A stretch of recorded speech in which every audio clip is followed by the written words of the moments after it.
Welcome to Romance Recs. We're three romance-obsessed besties sharing book recs broken down by genres and tropes so you can be sure you're getting exactly what you want out of your next read. I'm Jordan. I am currently listening to Rebel Witch by Kristen Ciccarelli, and I am reading Queen of Annihilation by Devon Sinclair, and I'm about to start Obedience Volume 2 by Lizzie B. Brown. I love that. Hey guys, this is Dev. I am actually reading and listening to Wild Side by Elsie Silver. And that's pretty much it right now. That's all I got. And instead of Christina today, we have Lizzie. Hi. Yay. Welcome, Lizzie, to the pod. I'm currently reading Craving in His Blood by Zoe Draven. I just started it. It's the second book in a series. I loved the first book, and I've been in kind of a slump lately. So vampires in space.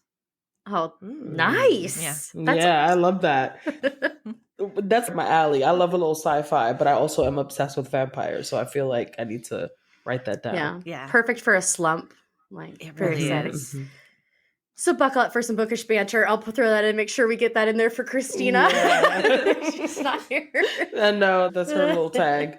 Thanks I'm so excited to have Lizzie on the pod. I know.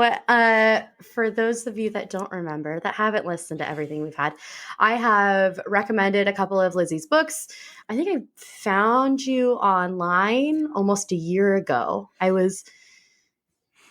don't even remember how, but I looked back and I read Friendsgiving with Benefits last May, and I just kind of fell in love with your characters. Oh, thank you. Say most people that find me, it's kind of random. A lot of people are like, I think I saw you on TikTok Live a couple years ago. Okay. Oh, that's so interesting. That's awesome. The book, too, just intrigued me, and I just fell in love. So we're so excited to have you here and chat about your books and just the whole writing, putting out your books into the world. But before we get started, I forgot to ask you if you came with a quote. Yeah. So I actually, the other thing I've been reading a lot lately is Obedience Volume 2 since it's coming out soon. And one of my favorite quotes from it is, "Hold up, were you naked busting in on him, or was he naked when you burst in?" It's always a mouthful. But yeah, hold up, were you naked bursting in on him, or was he naked when you burst in? It's a very out of context quote, but I love it. Okay. But people are naked, people are busting in. It's naked and busting is all you need to know. Yeah. Okay, I have a quote too. I thought this would be a prime time to think back to when I read Kissing the Coronavirus. I don't know when that's ever a good idea, but anytime's a good time to discuss the coronavirus and its impact on our nation, in our country, in our world, okay, in our planet. In this economy, really? Yes. And I thought, since we would be talking to Lizzie, who, writes erotica, that this would be a wonderful time to combine the seriousness of the coronavirus and erotica. So here we go. I'm going to have nightmares. Alexa felt a rush of excitement every time she picked up the corona sample, like a pulsating, erect penis, desperate to unleash its devastation on anyone who touched it. Stop it. Why? You're welcome. That's some actual quality writing right there, though. I think it was superb. I think it was succinct. I think we understand the devastation that's going to be, released. I think the throbbing, pulsating penis comparison really lets you know what you're getting into. So you're welcome. Jordan hates me. Wrong. Well, I am going to read a quote from. Sorry, that's fucking up every time. I hate it so much. I just feel a little sick. I feel like I have the coronavirus a little bit every time I hear it. I never want to have the coronavirus ever again after reading No. this book, but thank you. Anyways, so my quote today is from Coming for Christmas by Lizzie B. Brown. I'm not coming for Christmas. Oh, yeah. There's lots of coming for Christmas. And goings. But a lot of comings in different parts. Marry me, Poppy. 3 little words. The same request after every blowjob. But for the first time, I held real hope. Poor thing. So Poor naive. little Nixie. I hate that. So Not for those- marry me every time. For those of you that haven't read Friendsgiving with Benefits or Coming for Christmas, Poppy and Nixon are the best of friends with the best of benefits. And after every blowjob, he always asks her to marry him because Poppy's just that amazing. And she just brushes it off because it's a joke. But until it's not so much a joke. That's the funny thing is that's the I thought it was kind of a funny thing to do that he's dead serious every time and he just doesn't seem to understand that's not the time to do it. It's the post-nut clarity, really. It's too clear. It's too much clarity. If someone ever asked me to marry them after that context, I would throat punch them because right now? Really? No. Yeah, but if it's crazy. if you're friends with benefits and they're just oh my God, marry me. Oh, that was such a good blow. That's funny. If that's your bait, exactly. They banter. It's funny banter, but really asking me to marry you after that? That's the it just joke. Became their shtick. Yeah, she doesn't know he's serious. He just always brushes. That's what I'm saying. Yeah, that's what I'm saying. He's serious. He's serious, and she's just ha ha. And whatevs, babe. Yeah, I love Poppy. Man, I love Poppy so much.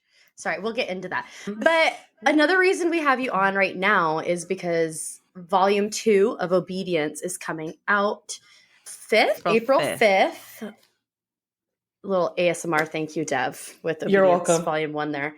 Because this is an audio podcast, not a visual one. But tell us about Obedience and what you have coming out and what's going on. So Obedience started as a serial on Kindle Vella, which is no longer a thing, but I do still have it ongoing on my Patreon. I loved Vella. It was fun. But it's essentially, the opening concept was, what's the one thing that people tend to be really icky about age gap besides the gap in age? And when I talk to a lot of people, it's under most circumstances, especially when it comes to more taboo and forbidden romance, the older person is always in a position of power. So can the younger person ever truly consent? It's always dubious consent at best. And I was like, oh, I could have a little fun with that. So Obedience is a college professor that is submissive to his student. And you get a little bit of both of their POVs, and you see that he is genuinely submissive. She is genuinely in control. Mm-hmm. This isn't necessarily just only role play in the bedroom. Though, to be fair, he doesn't realize she's his student the first time they hook up. He's in another state. Mm-hmm. He has no reason to believe he's going to see her ever again. And then the first day of the new semester starts. I think that's what allowed me to stay hooked, is just knowing that they had that connection first. It wasn't a professor seeing their student in that moment. It was because when he did see her in that setting, it was an fuck. That's one of my favorite. I don't know if it's a trope or it's something I love. I think sometimes it gets predictable, in movies and stuff when you see it play out. But I love reading that moment where it's, oh, y'all did it and y'all are about to work together or be at school together, or that's now your kid's nanny, or I love when it's that, oh shit, look who's popped back up. So that was nice. Yeah, and I read a lot of, I love age gap.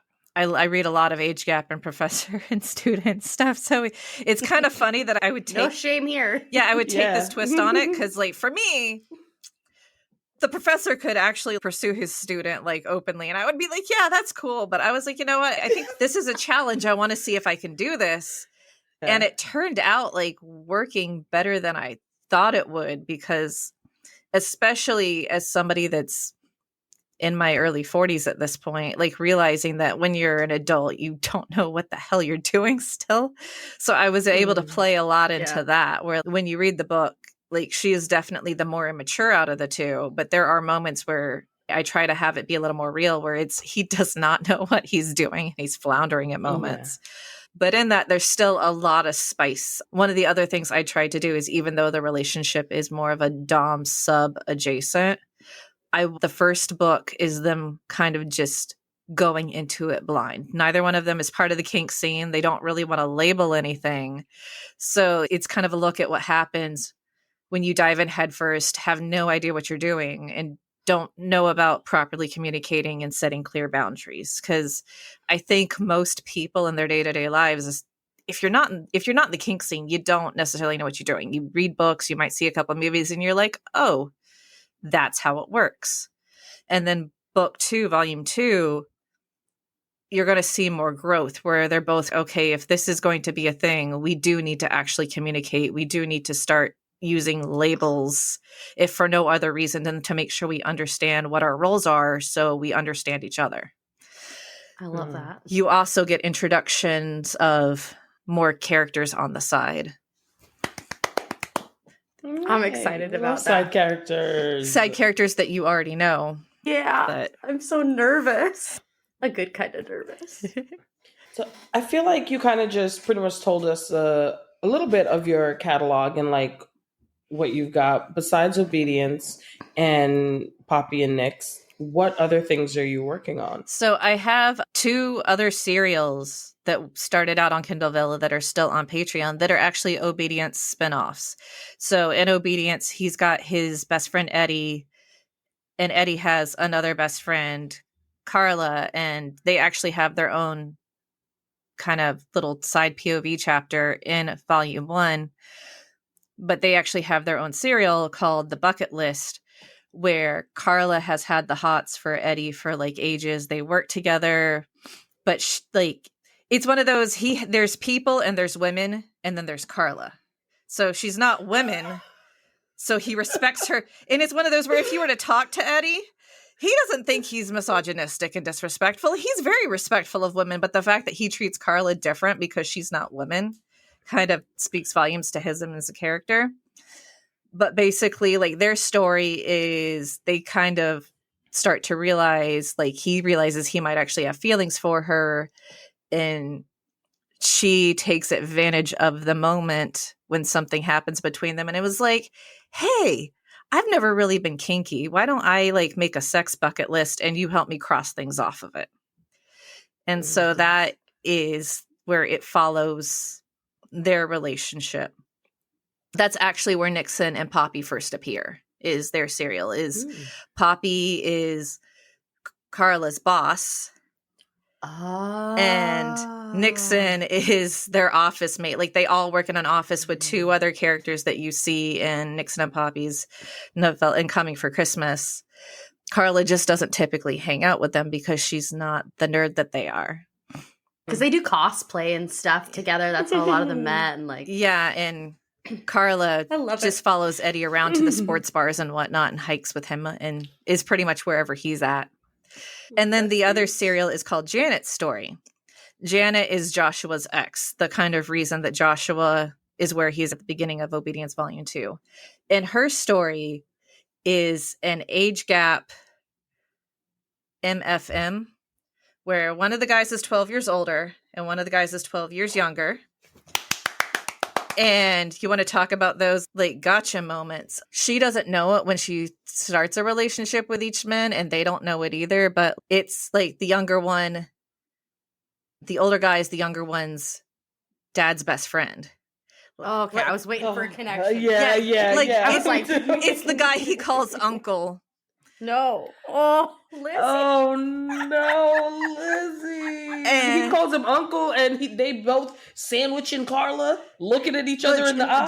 Janet. This one's Janet. Janet. Yeah. Carla would never. No, Yeah. Carla would die of embarrassment. Nope. But yeah, and that actually is kind of some scenes like that after they find out. It's I had some fun on that one, making some very awkward moments into some sexy moments. Because I will say one of them is crazy. experienced in threesomes, and I won't tell you which one. Got to be the younger one. Mm. My money's on the younger. Can you one. imagine Uncle teaching? That's why I have to. That's why for me it has to be the younger one, because I don't want Uncle looking at him like, "Hey, just shift to the left or yeah." So what you want to do is tilt. I don't. I will actually gag.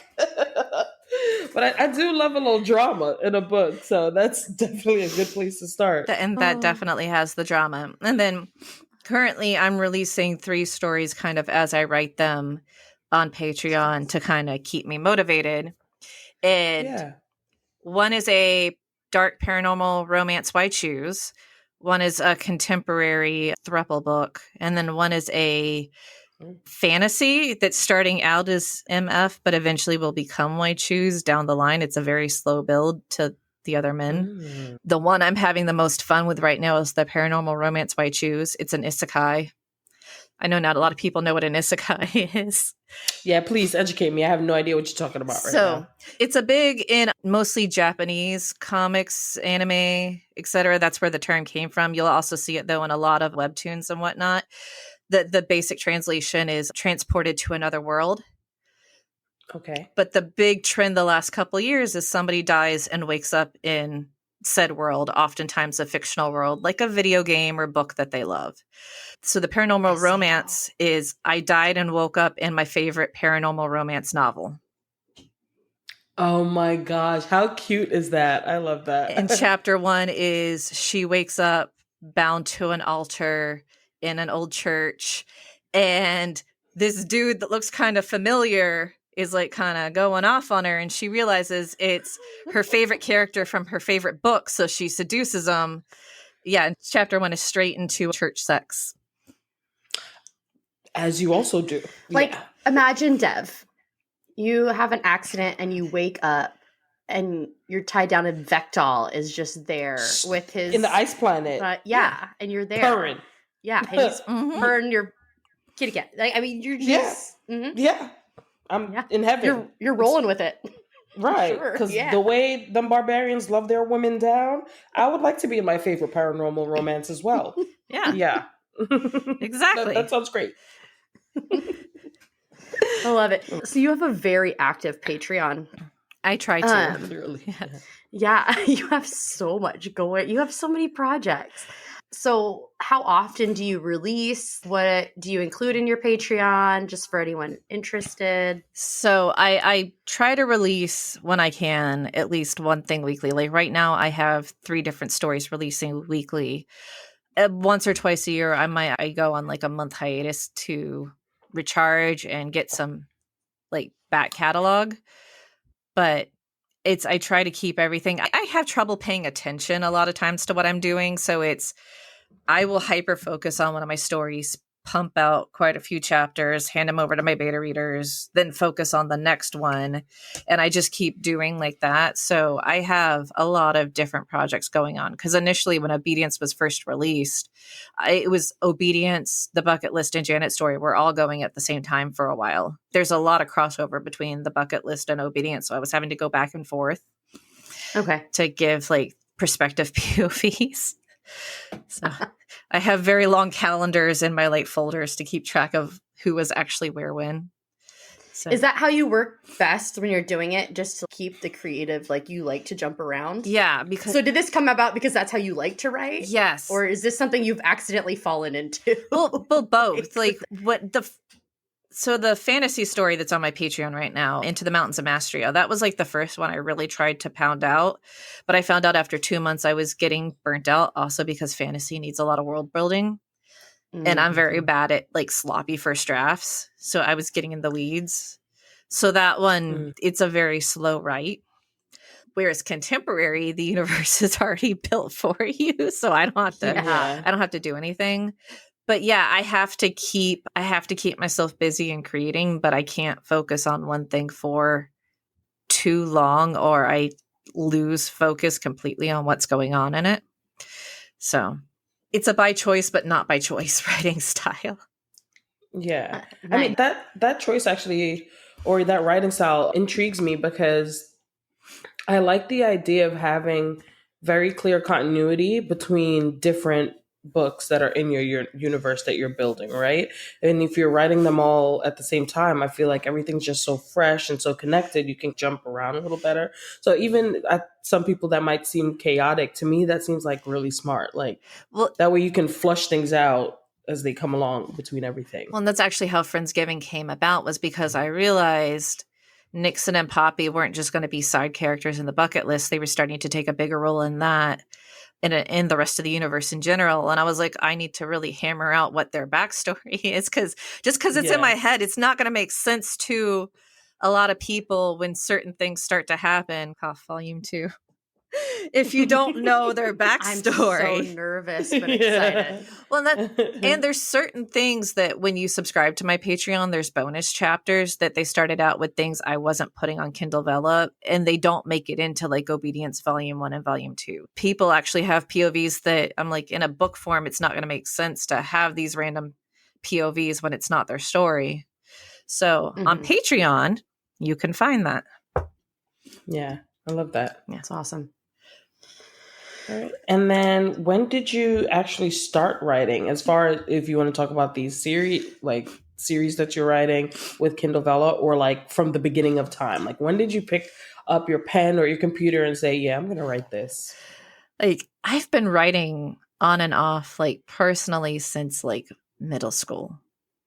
I would be like up late writing weird stories. I'm pretty sure I was judged by my fellow classmates, but to be fair, I was writing weird stuff. And I don't know why. I don't know why I was sharing it with them. I don't think any of them actually wanted to read it. And I always felt kind of bad once I got older. That was like, Oh, little Lizzie. like fanfiction.net. I wrote a Slayers fanfic, a lemon, for the older people that know what a lemon is. And I am so grateful that I think like on the first fan fiction purge, the story was probably whatever, so nobody will ever find it. Like one of the few things that actually got buried on the internet. Yeah. It was like the truth or dare trope. It was, yeah. I was like, who didn't write one of those? Yeah. But professionally, Obedience was published, I want to say back in 2022 on Kindle Vella. Because that was the big thing. Was I published the first episode the day before my birthday, and then Volume 1 released on its 2-year anniversary. Because that's what I was trying to, if I have my years right. So nice. Yeah. I love that. Nice. I know Kindle Vella made it really easy for that style of writing too. And you wanted to keep your readers and your community engaged. You can just pump out these episodes like whenever. Well, and I feel because it had Amazon behind it, it felt a little more legitimate than some of the other apps. Yeah. That's the problem, is there's so many apps like that out there that it's very hard. Plus a lot of them, you can't just post, and if you can, you're not guaranteed to make money. Whereas Vella was nice because it gave authors a chance to raise the funds. A lot of people would post their stories there before they were books and use the money they were making from Vella to get the editor to clean it up and pay the cover artist and do everything you need to publish. So I miss it. All the little things that go into the big project. Yeah. Well, I was going to ask you like plotter or pantser, but I'd say you're more of a pantser with an overall. I have basic vibes. outlines in my head. Like I know how Obedience is going to end. It's taken a lot of twists and turns I have not expected, but I do know how it's going to end. But I have to be careful about what I write down, because if I write down too much, I'm the kind of person that if the outline gets derailed, I get very like upset. And if I get too detailed, then I'm like, well, the story is written. Why do I need to actually write it now? And then I lose interest for a bit. So Okay. it's kind of that if I want it told, I have to force myself to write it. So sometimes I purposely don't outline to make sure I get the words down on paper first. So you're like a hybrid. Yeah, I reverse Yeah. outline a lot, which is probably more work in the end, but it keeps me moving forward. Yeah. Yeah. I think as long as you find what works for you and the story is being written, honestly, you just got to do it because no two writers are the same. So whatever works for you. All right. Let's take a break from that inquisition and just do a little fun game of this or that. We're going to just ask you questions and you just have to go with your first instinct. Okay. Your preferred. No thinking, just like saying. Yeah, and it'll just be some light judging, and it's not a big deal. It's a low stakes game. All right, I'll start, and then Dev can do the last few. So,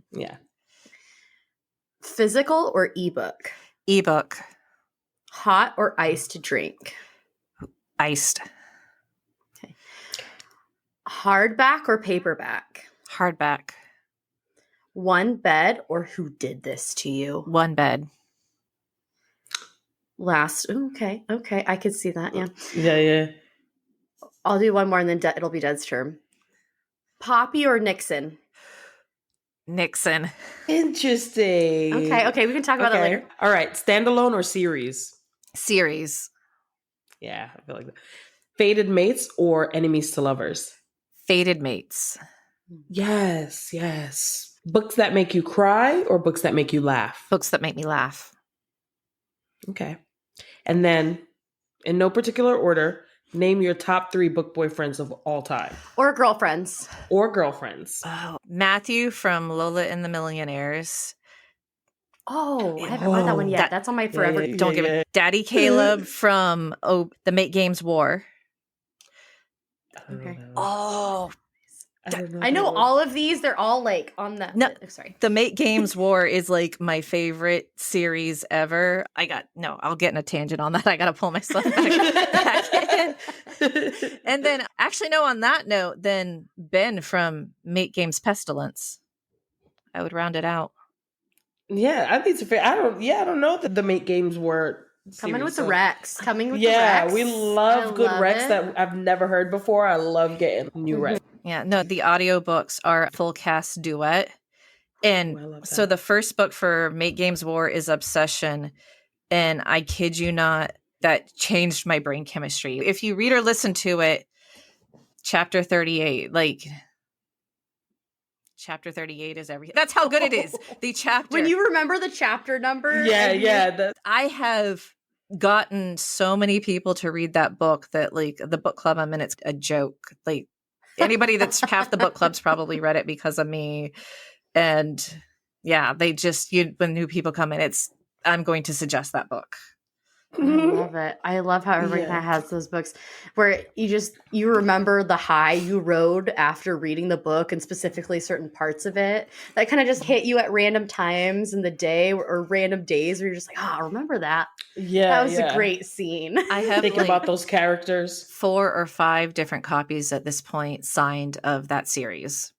Okay. I love it. Okay, I'm a little obsessed. Yeah.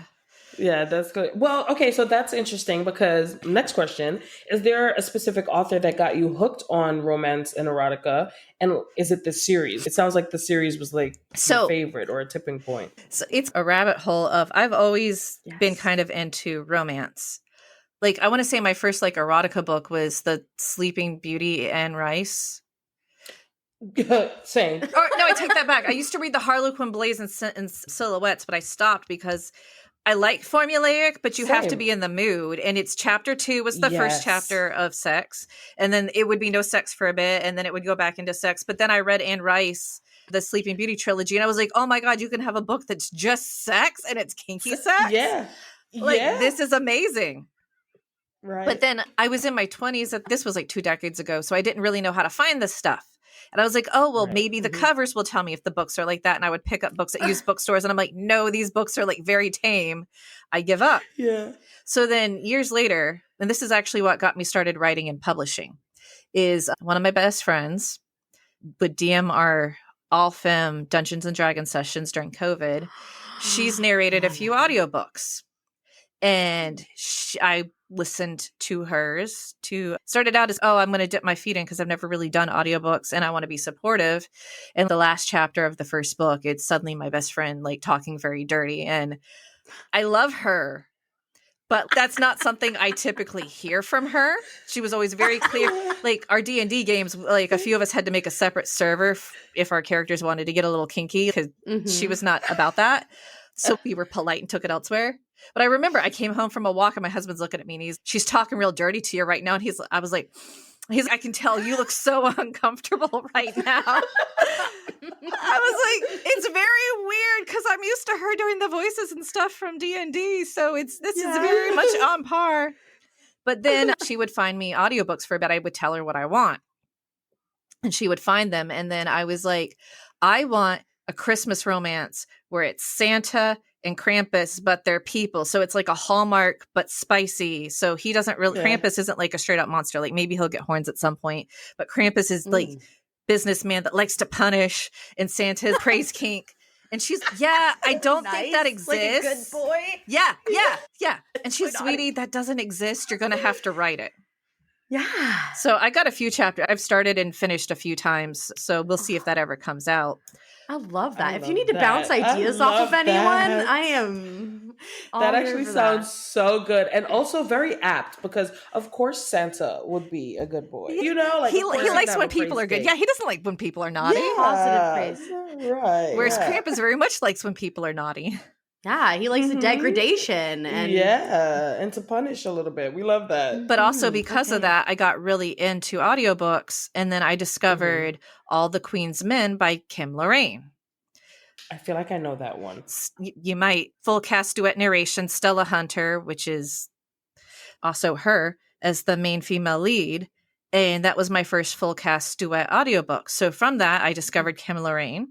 So then I joined her, went to her website, signed up for her like little street team and joined her Patreon. And then she co-wrote the Mate Games with Meg Ann. And circle moment. Yeah, so I actually got like the original promo box when the first book came out, which I was not expecting. I just was like, oh, I'm going to get like an advanced copy ebook of it. And then something comes in the mail that's complete with an actual book, an audiobook code. And I've been getting ARCs for all the books since then. And I love it because with the Mate Game series, we're up to the 4th series. Each book has 4, or each series has 4 books. They pull in from the universes of their prior writings that were separate. Oh, cool. So these, so the first series, Mate Games War, is actually like 2nd gen characters from series that they wrote before they started co-collaborating. That's fun. Yeah. That's really fun. Yeah. What a way to include both of your original characters. Yeah. That's really cool. I like that. I don't know if I know anyone else doing that. So so the same person that got me started writing kind of inadvertently helped me find my favorite series too.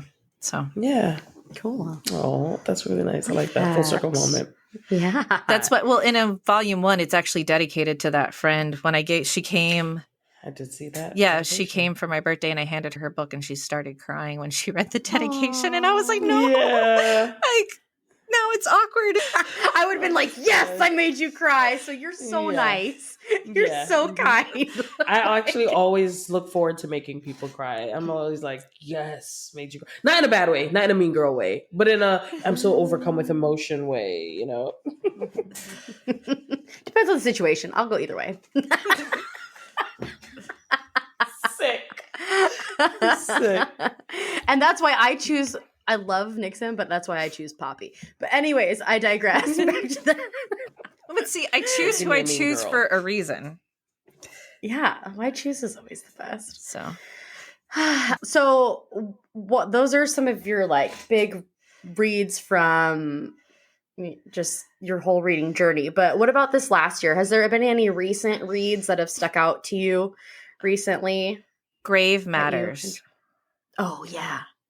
Karina Halley. Yeah, because my book club got in on the arc, and I was on the plane coming home from Disneyland when I read it. And apparently nobody else in the book club had started it yet.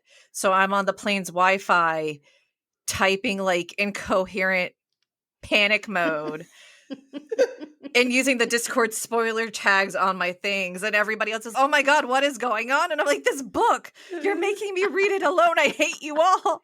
And so, so then when they all started reading, they were going back to see my things and like trying to be, and they're like, oh my God, you weren't kidding. Cause I think somebody put it up on their Instagram, like my reactions, because it's just constantly, what the fuck? What the fuck?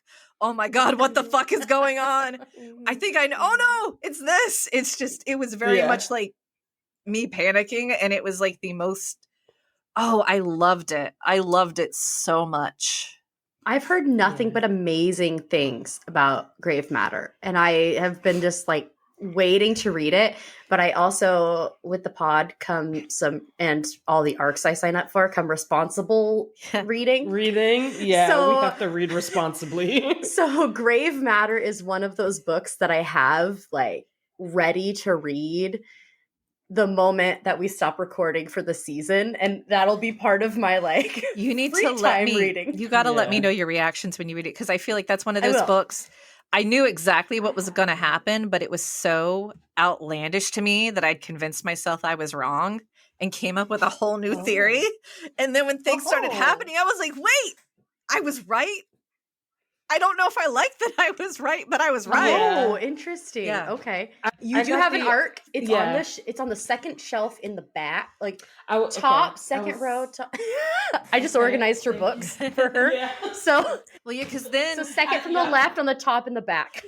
I hate that you knew exactly where it was. Yes. Because then she was at Books, Gowns, and Crowns, so we had to get exactly. That's where I got this from. I got it from Books, Gowns, and Crowns, and I read the first couple chapters. I think I've only read the first 3 chapters. But the writing, Karina Halley has this really beautiful gift of writing spookily. Yes, like it's very. This is a word I'm like.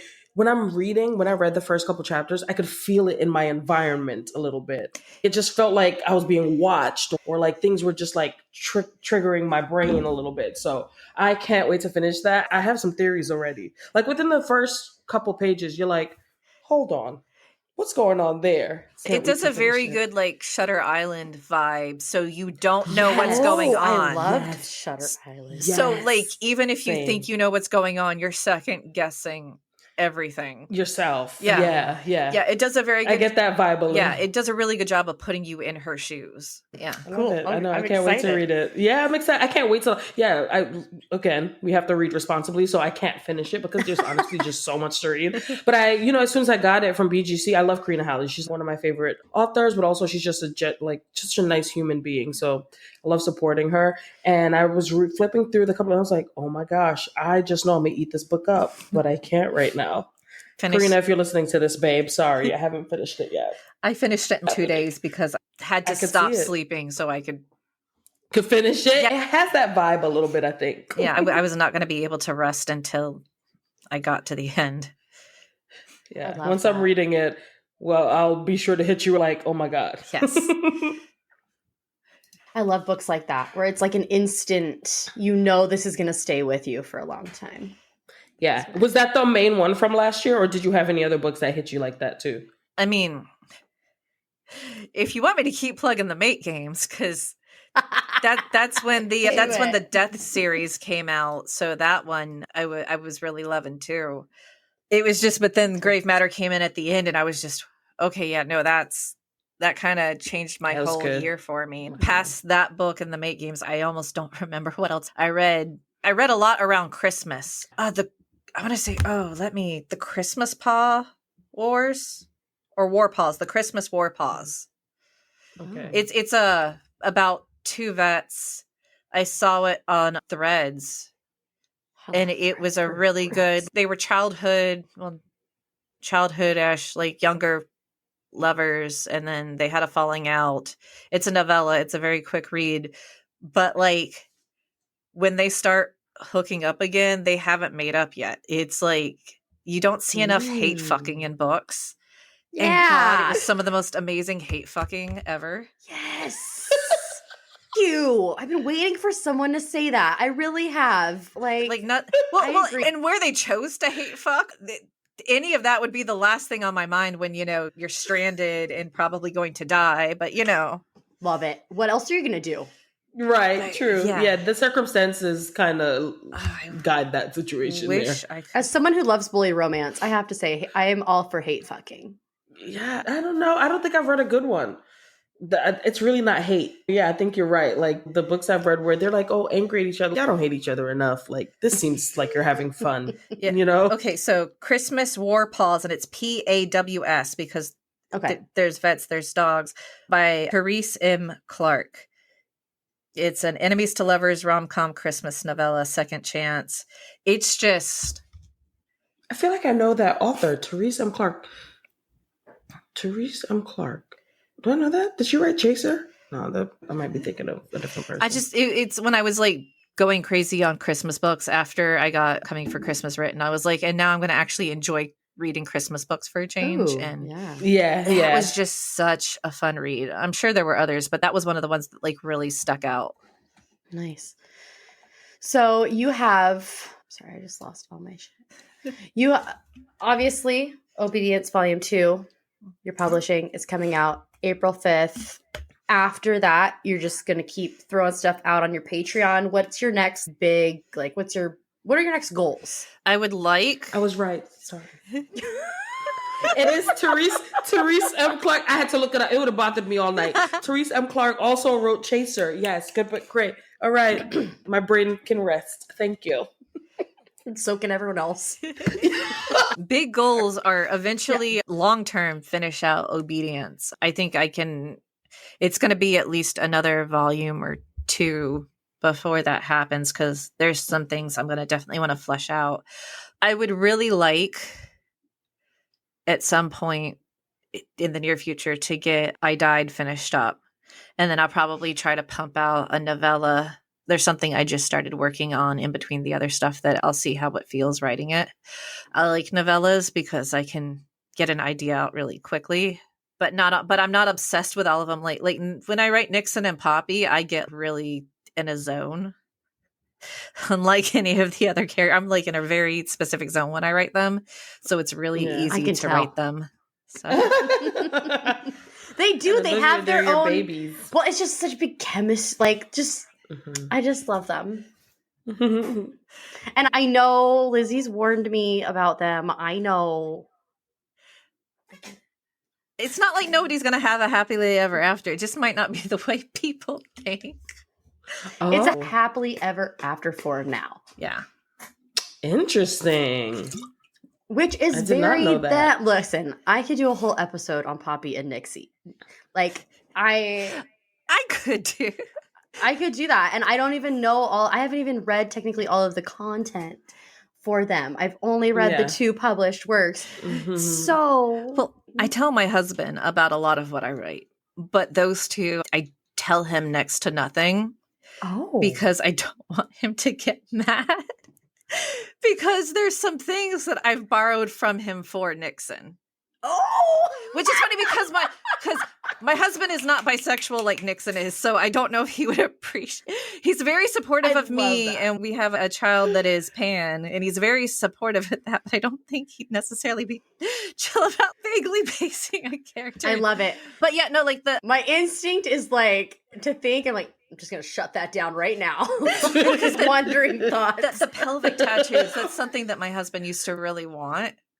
And then, like, he got, like, after he got his first tattoo, I am not as into tattoos as you are. He's not that I wouldn't have them, but, like, they are not as great as you seem to think they are. That's hilarious because I love Nixon's tattoos so much. When I read them, I ran to my husband. I'm like, listen to these tattoos. Not y'all talking about your husbands.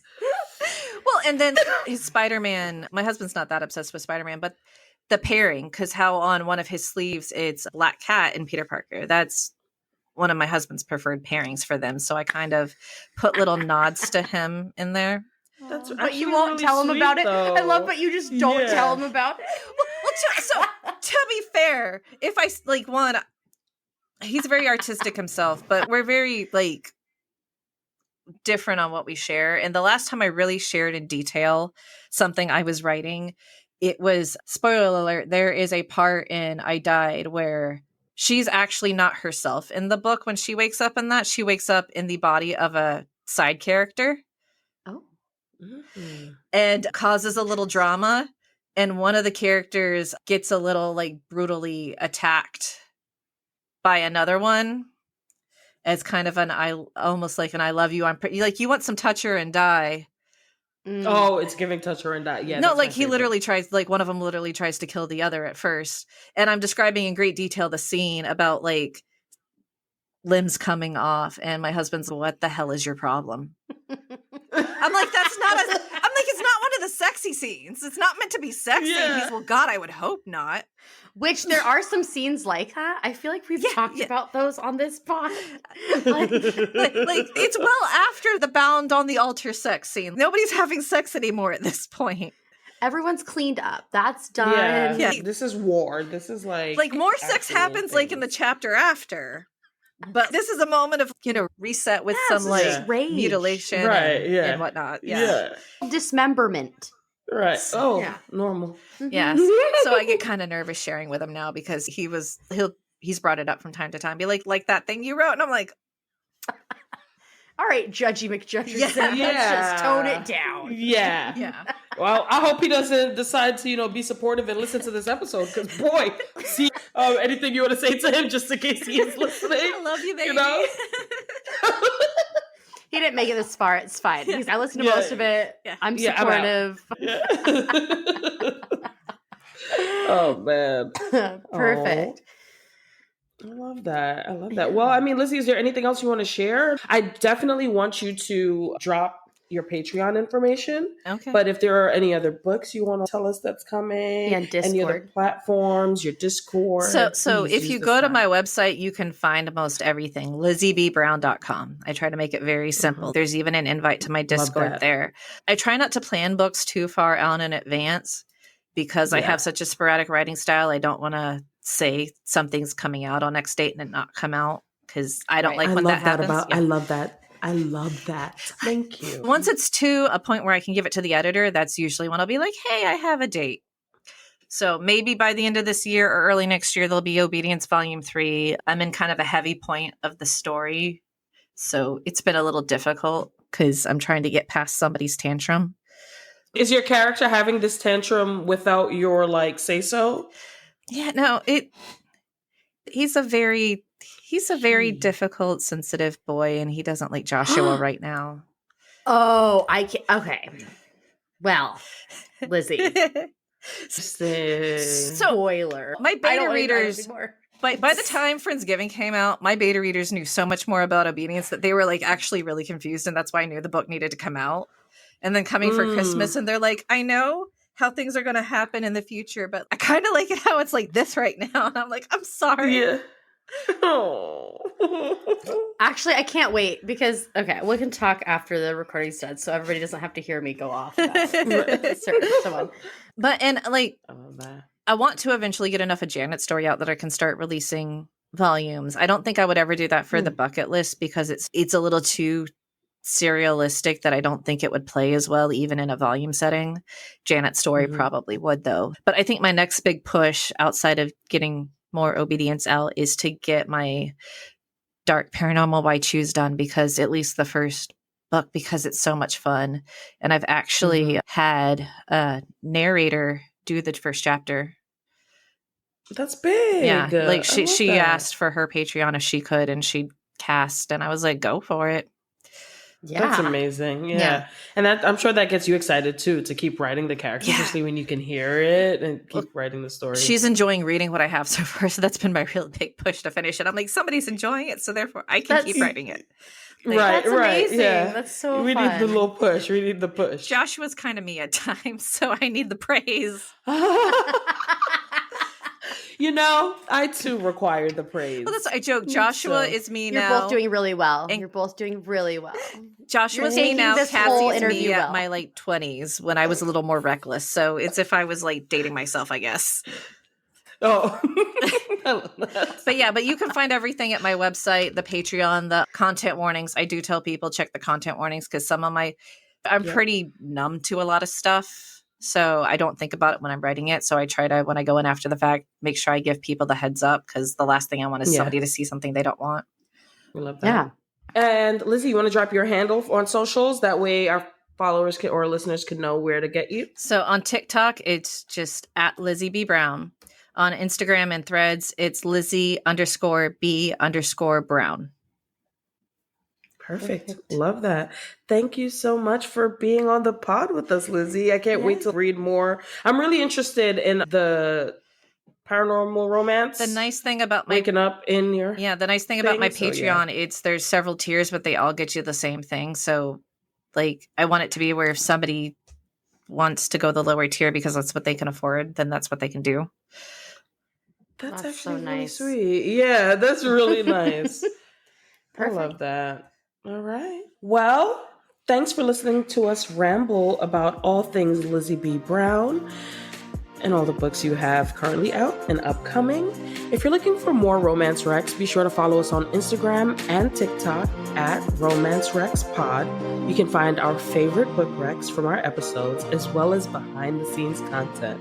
Again, that's at Romance Rex Pod, so make sure to give us a follow, and we'll be back next week with another episode. Thank you Thanks so for hanging much. out with us. Yay.